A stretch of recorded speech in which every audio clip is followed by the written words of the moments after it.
Halo, balik lagi dengan gue di sini Tigar Irsyad. Game week pertama udah selesai dan sekarang saatnya kita masuk ke game week kedua. Let's go. Oke, game week pertama kemarin udah selesai, yang dimana pertandingan yang bisa kita tonton cukup mantep banget. Dimana kemarin ada pertandingan big match antara Chelsea dan Liverpool yang menurut gue cukup oke banget di situ, dan juga ada pertandingan yang bisa kita highlight juga, ada Newcastle melawan Aston Villa yang berakhir dengan hasil yang cukup mantep banget ya. Dan di situ gue bisa lihat Newcastle cukup oke dan berhasil melumat habis Aston Villa ya. Dimana bisa kita lihat pemain-pemainnya juga cukup dalam, kedalaman timnya. Di situ ada Barnes dari Leicester City dan juga ada Wilson juga kemarin berhasil mencetak gol, dan gue rasa akan menjadi tim yang cukup mantep banget ya kemarin ya, bisa gue highlight ya. Dan langsung aja kita akan bahas untuk di video kali ini tim selection, tim review singkat, dan juga sekaligus captain picks untuk di game week kedua nanti, yang dimana di game week kedua nanti deadline-nya udah mepet banget ya, di hari Sabtu dini hari. Dan gue juga sempat lupa ternyata game week kedua juga sama di game week pertama, yaitu di Sabtu dini hari untuk deadline-nya. Jadi saat ini gue langsung aja untuk singkat langsung buat video untuk tim selection, tim review singkat, dan juga captain picks untuk di game week kedua ini. Dan untuk itu langsung aja kita masuk ke segmen yang pertama untuk tim review singkat. Let's go.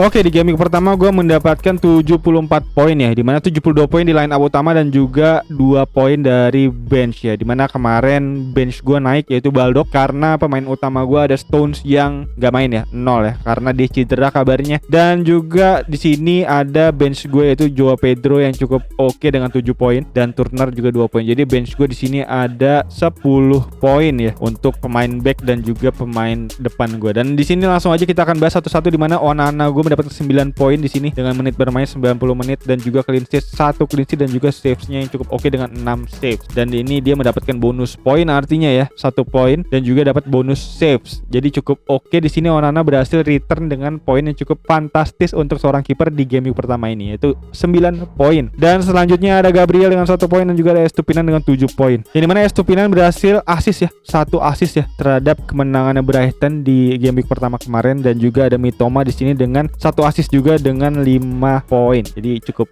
oke lah ya, dimana Estupinan dan Mitoma berhasil return assist, 2 assist di sini. Dan selanjutnya Gabriel di sini yang disayangkan yaitu dengan hanya menit bermain 4 menit aja dari menit ke 80-an ya. Dan itu membuat kita kayaknya harus segera membuang Gabriel ya, karena gue nggak bisa ngelihat nih Gabriel akan berada di line up utama ya. Di situ kemarin gue lihat ada Saliba yang main di game pertama, dan juga ada Ben White juga yang main. Jadi Gabriel ternyata di luar dugaan di sini dia berada di bench. Jadi ya ini artinya membuat lini pertahanan Arsenal masih menjadi roulette yang cukup mengkhawatirkan ya, untuk bisa kita harapkan tentunya. Yang gua rasa ini adalah turunan dari Pep roulette-nya, yaitu Arteta emang anak muridnya Pep. Jadi ini merupakan roulette yang memang sudah menjadi turun-menurun ya dari Pep Academy gua rasa.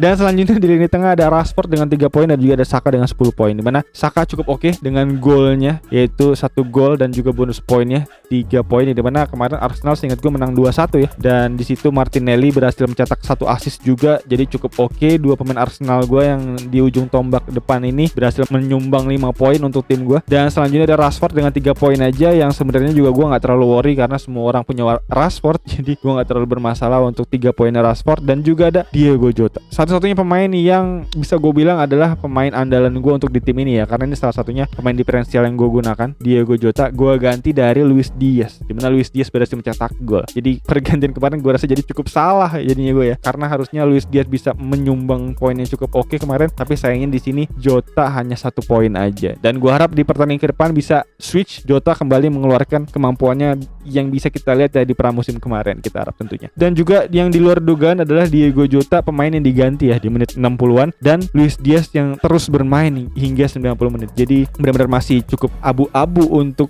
siapa yang menjadi pemain bench dan siapa yang menjadi pemain utama dan siapa yang jadi pemain bermain 60 menit. Jadi benar-benar Liverpool masih abu-abu banget siapa pemain yang bisa kita andalkan di lini depan untuk dari segi menit bermain, karena di situ ada Nunes yang bermain dari menit 60-an, dan itu membuat Nunes bukan menjadi pilihan yang bagus gue rasa untuk bisa berada di line up kita. Dan untuk itu Watkins artinya gue masukin kemarin di menjelang deadline statline di sini Watkins mendapatkan 5 poin, jadi cukup oke menurut gua karena berhasil men-outscore poinnya Nunes. Jadi Watkins mendapatkan 5 poin di sini. Dan selanjutnya ada Haaland yang mendapatkan 2 gol ya. Di sini bisa gue lihat mantep banget Haaland pembuka musim ini dengan mencetak rekor ya, dengan 2 gol pertama Liga Inggris yang dicetak dengan satu pemain aja. Jadi Haaland satu-satunya pemain yang mencetak gol pertama dan gol kedua pertama di Liga Inggris gitu di awal musim. Jadi mantep banget Haaland. Dan di pemain pengganti ada Joao Pedro 7 poin, Baldock 2 poin, dan Kabore 1 poin, dan Turner 2 poin. Dan berikut untuk tim review singkat untuk tim gue di sini dengan 1,8 juta overall ranknya. Dan untuk di liga-liga yang gue ikutin juga nggak beda jauh ya poinnya segitu. Dan sekarang saatnya kita masuk ke tim selection. Let's go. Untuk di tim selection gue kemarin memasukkan Chilwell ya, dimana Chilwell adalah pemain yang gue cukup amazed karena melihat pergerakan yang dia itu sewajarnya bukannya back ya, karena bisa kita lihat Chilwell adalah back di sini, tapi Chilwell ini benar-benar heat mapnya kalau misalnya bisa kita lihat itu berada di posisi sayap. Jadi ini benar-benar mengalahkan semua inverted back yang bisa kita andalkan kayak Alexander Arnold, kayak Stones mungkin. Jadi ini benar-benar alternatif back yang bisa gue bilang akan segera melejit dari harganya, karena gue rasa akan segera naik ini untuk kepemilikan ya. Dan sekarang posisinya ada di 18,7%. Kemarin pas gue beli kira-kira kurang lebih ada di angka 12-11%. Jadi sekarang ada di 18%, cukup tinggi, naik jauh. Dan besok akan lawan West Ham yang dimana fixturnya yang bisa gue lihat kemarin ini akan jadi fixture yang cukup oke banget untuk Chelsea ya,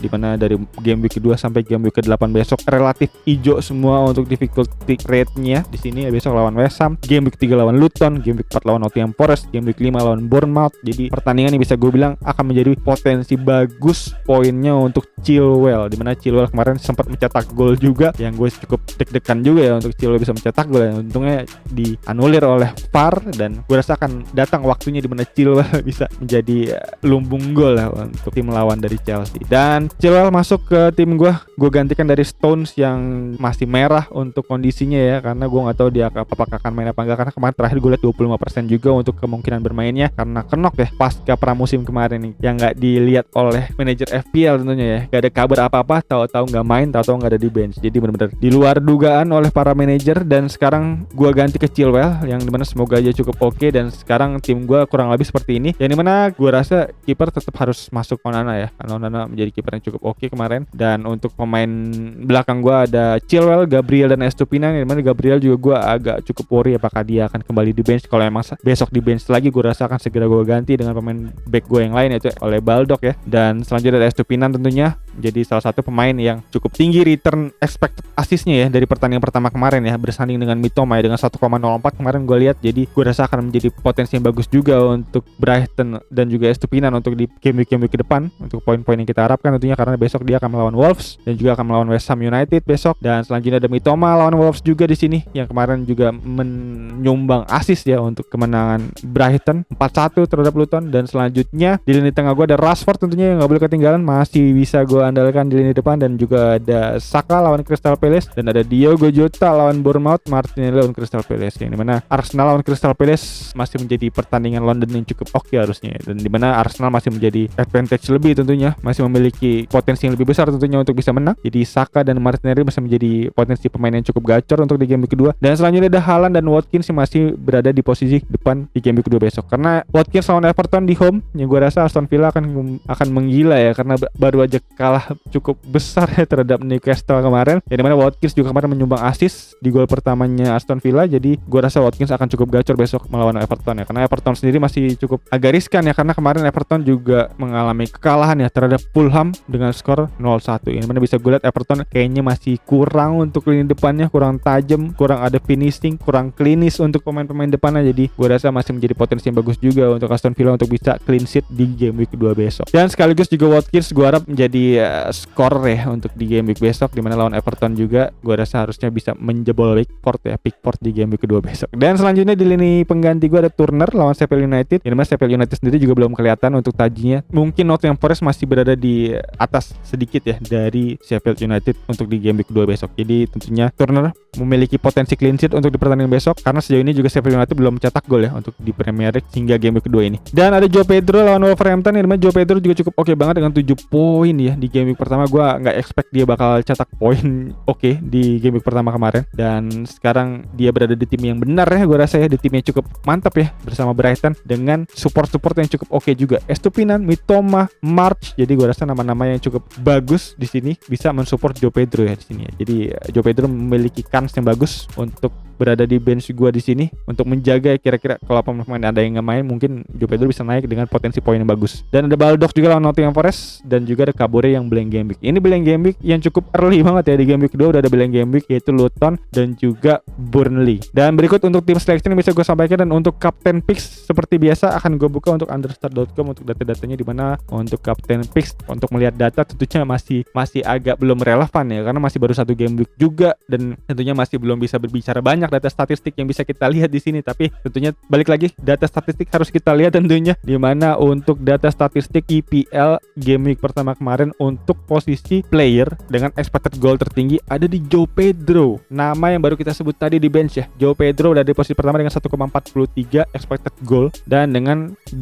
raihan gol 1 gol dan 0 assist. Dan selanjutnya ada Edward dari Crystal Palace dengan 1 gol dan 0 assist juga. Gua rasa masih belum bisa menjadi potensi kapten juga, karena nama-nama medium mid ini gua rasa belum perlu harus kita percayakan dengan penuh ya, kecuali untuk teman-teman yang main diferensial garis keras dan barbar, tentunya bisa banget untuk bisa melihat data dari nama-nama ini ya. Joe Pedro, Edward, Mbeumo pun masuk di posisi ketiga dengan 1 gol dan 0 assist. Dan dimana yang menjadi catatan adalah Mbeumo artinya menjadi pemain utama Brentford yang menendang penalti ya, jadi penalti taker yang cukup bisa diperhitungkan Mbeumo, menggantikan Tuni yang masih dilanda scoring oleh FA kemarin ya. Dan ada Callum Wilson di posisi keempat. Newcastle United hanya bermain dengan 11 menit mampu mengumpulkan hingga 1,22 expected goal. Mantap banget nih Callum Wilson. Dominic Solanke, Bobby Reid, Alexander Isak. Newcastle United juga cukup oke dengan 2 gol dan 0 assistnya dia. Mantap banget. Ada Maupay juga, dan ada Luis Diaz di Liverpool dengan posisi ke-9. 1 gol 0 assist dengan 0,92, dan ada Charlton Morris Luton dengan 1 gol dan 0 assist. Di mana di 10 nama yang bisa kita lihat ini belum ada nama-nama yang populer ya.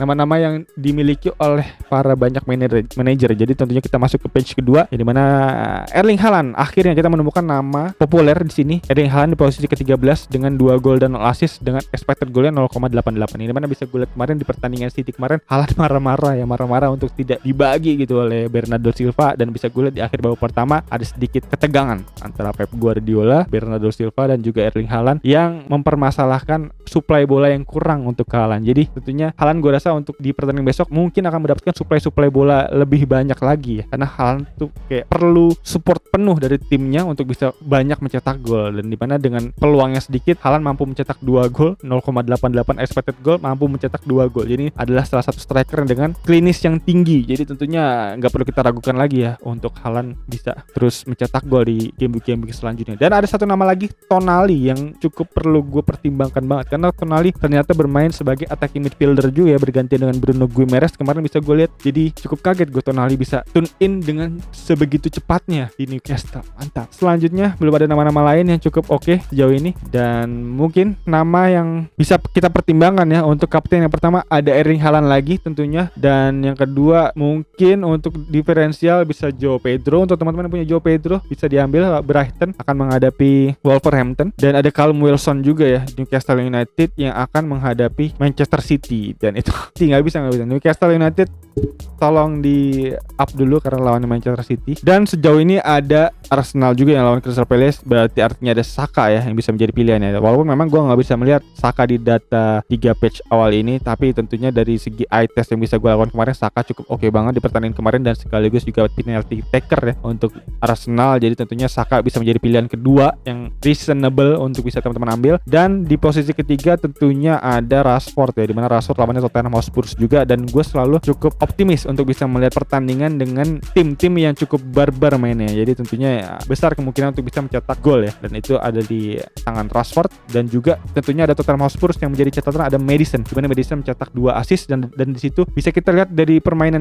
kemarin di pertandingan kemarin bahwa Maddison adalah poros serangan Tottenham Hotspur di lini tengah. Jadi tentunya cukup vital, cukup mantap di sini perannya Maddison, dan tentunya bisa menjadi watchlist juga ya Maddison, Chilwell, dan juga Joe Pedro ya, dimana Joe Pedro tadi seperti gue bilang ada di di posisi pertama untuk data dari expected goal. Dan begitu kurang lebih untuk captain picks yang bisa gue sampaikan. Yang pertama tadi ada Haaland, kedua Saka, ketiga Rashford, dan untuk diferensial tentunya ada Joe Pedro dan ada Bryan Mbeumo juga, atau mungkin ada Alexander Isak yang mencetak 2 gol kemarin, bisa menjadi pilihan yang bagus walaupun memang lawannya City ya. Dan ya berikut kurang lebih untuk captain picks yang bisa gue sampaikan, semoga membantu teman-teman semua ya dalam meramu sama meracik tim di game week kedua kali ini. Dan untuk teman-teman mungkin yang punya pertanyaan, masukan, saran, kritik, dan nama-nama lain yang terlewat dari gue, bisa pilih langsung nanya aja di kolom komentar di bawah, nanti gue bisa jawab semampunya tentunya seperti biasa. Dan juga untuk teman-teman yang belum join ke Liga Rainbow Indonesia, bisa langsung join aja untuk liga. Kode liganya ada di video yang sebelumnya, tentunya bisa teman-teman lihat di beranda, dan akan ditutup di game week ketiga ya, karena rencananya gue akan tutup di bulan Agustus ini ya, mungkin game ketiga ya, bisa kita lihat ya. Dan ya berikut kurang lebih untuk video kali ini. Sekali lagi thank you banget udah nonton, dan untuk teman-teman yang baru nonton bisa langsung klik tombol subscribe dan lonceng di bawah agar teman-teman gak ketinggalan video-video seputar fantasi Premier League lainnya dari channel ini. Dan ya kayak itu aja, sekali lagi thank you banget udah nonton. As always seperti biasa gue Tegar Irsyad, peace out.